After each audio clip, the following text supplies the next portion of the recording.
everybody, it's Jordan. Sorry I couldn't be there right now, but let's get started. So, first, what is everybody's favorite drug that's a white powdery substance?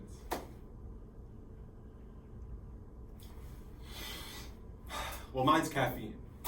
So, two places where caffeine can be found are in tea leaves and coffee beans. Caffeine is a stimulant, which means that it's going to directly affect our central nervous system, enhancing our alertness, heart rate, and blood pressure. Now, back to caffeine being a stimulant. When you add a stimulant and a depressant together, if you add too much of both, the effects can be deadly. But in terms of our painkillers and such, they actually add a tad bit of caffeine into it because it'll enhance the effect of the depressant, which is that painkiller. So, why would coffee make you tired? Well, that's a long story, but let me give you the short version. Nerve cells in your brain will use adenosine triphosphate, or ATP, to complete their normal daily functions. Now, what's left over from the usage of that ATP is adenosine. And now this will build up inside the cell and eventually start to leave throughout a channel in the membrane. It will then try to bond to a receptor called an adenosine receptor. Now, normally when this happens, it tells your body that you need to go to sleep, that you're tired.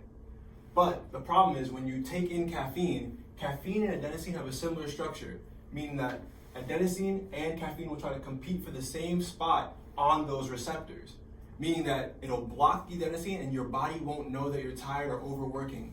This effect of caffeine normally lasts 2 to 4 hours, which can explain the rise and fall of sugar rushes. At first, you have all this caffeine blocking the adenosine from going in and hitting the receptors, meaning your body won't know you're tired and you'll think you're full of energy still.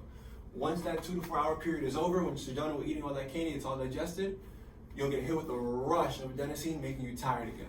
Now, these adenosine receptors are also on your heart here and your kidney.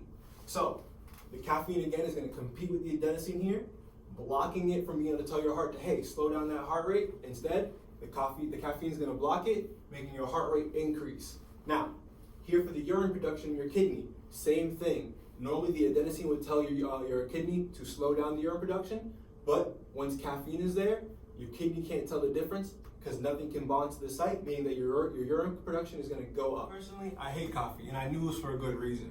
So all you coffee lovers out there, though, if you happen to one day drink roughly, 100 cups of coffee, you wouldn't be a very happy camper, and you'd most likely die, because 10 grams of caffeine is what it takes to kill you. So, this has been our presentation. Thank you very much for listening. If you have any questions, ask Raquel, Sakina, or Lauren, wherever they are, if they're here, over here, maybe right here, I don't really know. And that's it though. I hope you guys enjoyed it.